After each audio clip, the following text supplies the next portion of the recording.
मैंने मध्य प्रदेश विधानसभा की सदस्यता से त्याग पत्र दिया है। मैं बुधनी से विधायक था और बुधनी विधानसभा क्षेत्र की जनता मेरे रोम रोम में रमती है, मेरी हर सांस में बसती है। पड़ा तो इस बात के लिए आप निश्चित करिए, अगर आपके लिए लड़ना पड़ा, अगर हक के लिए लड़ना पड़ा तो।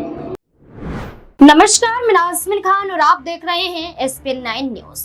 बुधनी विधानसभा सीट से राजनीतिक शुरुआत करने वाले मध्य प्रदेश के पूर्व मुख्यमंत्री शिवराज सिंह चौहान ने आखिरकार इस सीट से इस्तीफा दे दिया है, क्योंकि विदिशा लोकसभा सीट से शिवराज सिंह चौहान ने 8 लाख से अधिक वोटों के तहत जीत हासिल कर ली। जीत हासिल करने के बाद अब वो अपनी विधानसभा सीट को छोड़ते हुए नजर आए। अब अपनी विधानसभा सीट को छोड़ते हुए शिवराज सिंह चौहान क्या कुछ कहते हुए नजर आ रहे हैं, देखिए जरा। आज मैं बहुत भावुक हूं। मैंने मध्य प्रदेश विधानसभा की सदस्यता से त्याग पत्र दिया है। मैं बुधनी से विधायक था और बुधनी विधानसभा क्षेत्र की जनता मेरे रोम रोम में रमती है, मेरी हर सांस में बसती है। मैंने बुधनी से ही अपने सार्वजनिक जीवन का प्रारंभ किया था। बचपन से ही आंदोलन और फिर जनता का प्यार लगातार मिलता चला गया। इसी बुधनी विधानसभा क्षेत्र से मैं 6 बार विधायक रहा। सांसद के चुनाव में भी 6 बार इस जनता ने भारी बहुमत से मुझे जिताया। पिछला विधानसभा का चुनाव मैं रिकॉर्ड 1,05,000 वोटों से जीता था और अभी लोकसभा में इसी जनता ने मुझे 1,46,000 वोटों से जिताया।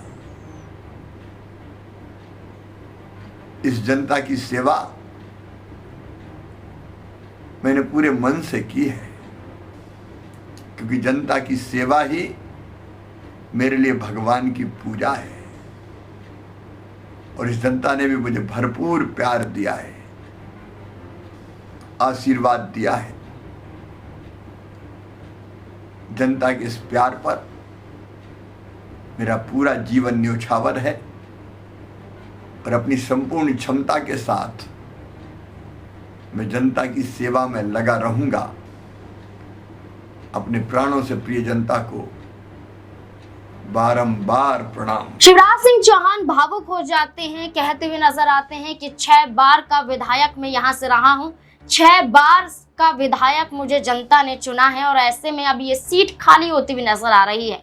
तो इस सीट पर होंगे उपचुनाव और इस सीट पर होने वाले उपचुनाव में किस पर दांव भारतीय जनता पार्टी आजमाती हुई नजर आएगी, किस पर दांव यहां पर मध्य प्रदेश के मुख्यमंत्री मोहन सिंह यादव आजमाते हुए नजर आएंगे। इन तमाम कयासों के बीच शिवराज सिंह चौहान खुद एक नाम को लेकर सामने आ रहे हैं। शिवराज सिंह चौहान के जरिए कहा जा रहा है कि उनके बेटे कार्तिकेय चौहान इस सीट से चुनाव लड़ सकते हैं। कार्तिकेय चौहान राजनीति में काफी सक्रिय नजर आए। विधानसभा चुनाव में अपने पिता के लिए प्रचार प्रसार करते हुए भी देखे गए। साथ ही साथ यहाँ पर वो खुद ही अपनी सरकार को घेरते हुए भी नजर आए। क्या कुछ कार्तिकेय चौहान उस दौरान कहते हुए नजर आ रहे थे जब मध्य प्रदेश में 2023 में विधानसभा चुनाव थे और कार्तिकेय चौहान अपने पिता के लिए प्रचार प्रसार कर रहे थे। क्या कुछ कह रहे हैं, देखिए जरा। ले रहा हूँ भाषणबाजी इसलिए कर रहा हूँ क्योंकि देखो वोट मांगने में आया था और अगर अब पिताजी मुख्यमंत्री नहीं रहे और फिर वापस नहीं आऊंगा तो यार मैं अपने ऊपर रात को चैन की नींद सो नहीं पाऊंगा। तो वोट मांगने में आया था। जब आप लोगों ने मुझ पर विश्वास, देखो वोट मांगे तो पिताजी भी नहीं आए और जब सामने उस समय जब चुनाव में जब कोई व्यक्ति माइक लेकर खड़ा था आश्वासन, तो वो मैं था।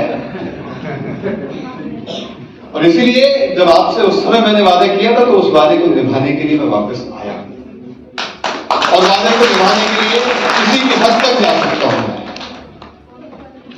वैसे तो लड़ने की आवश्यकता नहीं पड़ेगी, अपनी सरकार है, लेकिन लड़ना पड़ा